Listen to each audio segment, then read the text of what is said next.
And speaking of campaign promises, Likud party leader Binyamin Netanyahu not wasting any time in trying to put together the next coalition. So joining us now to discuss the latest in Israeli politics is Mitchell Barak, political analyst from Keevon Strategies. Thank you for joining us.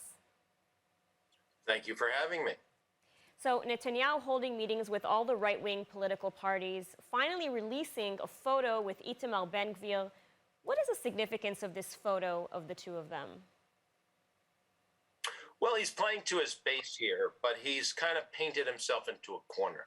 The old Netanyahu, the typical Netanyahu, would have been he campaigned to, form a right-wing government and really put the country back on course. But similar to what he did when Bennett and the Jewish Home Party were running, what he would normally do is now leave them freeze them out and try and move towards a national unity government, which it was rumored that President Isaac Herzog is trying to promote. So I think in deep down, he doesn't really want this government, even though he campaigned that he wants a right-wing government and this is what the people want. He realizes he will have some limitations internationally in governing, and also domestically, it would be much better if he could get one of the center parties, whether it's Yesh Atid of Yair Lapid or the Mamlachti party of Benny Gantz. But this is close to impossible, given the history between these men and given, what they have publicly said about Netanyahu and their campaign promises that they would not sit with him. I will say that I do like to say that from the campaign trail that Israeli elections are very much like Las Vegas. What happens in Israeli election campaigns stays in Israeli election campaigns.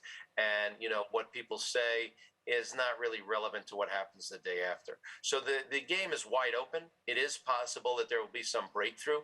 I mean, we did see that Mansour Abbas did say that he might be willing to join the Netanyahu coalition, again, as an outsider like he did the last time. So he may see some surprises, but Netanyahu realizes he will have a challenge governing, whether it's a 64 or 63 person coalition, when it's very much Netanyahu, Likud, the Tzionut HaDatit, and the Haredi parties. So, as you mentioned, Netanyahu is in a difficult spot in terms of forming a coalition that's, not too extreme.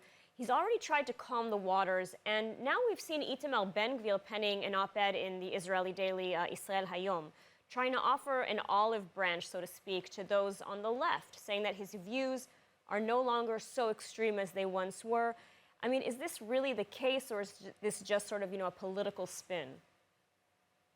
Well, I think the real political spin is what we've seen of Itamar Ben Gvir up until now. Meaning, up until now, he's never really run anything. He's never run any office. He's never, has he managed anyone? Has he managed something? Even, he threatened that he was going to start his own political party and his own faction, his own list, but he really didn't want to run alone.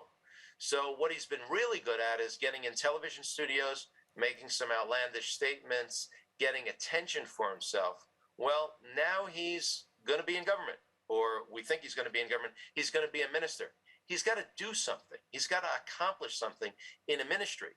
So, his success at, fomenting anger or being divisive is not going to get him reelected. He's going to have to show something at the end of whether it's 1 year or 4 year term of running an office.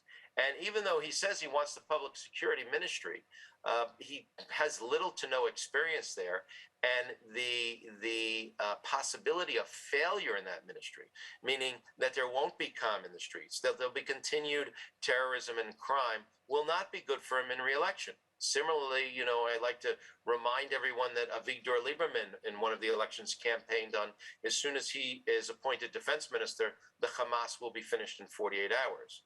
Well, in 48 months, he wasn't able to wipe out the Hamas. So the same is true of Ben Gvir. He's going to have to really moderate his expectations and pick a ministry or a group of ministries, of offices, where he can actually show results. And he's going to have to get to work. And being the class, the person who's the troublemaker is not going to make him successful and not going to get him reelected. So he's going to have to readjust what he's been doing, I think. And we'll see a different Itamar Ben Gvir probably now than we've seen up until now.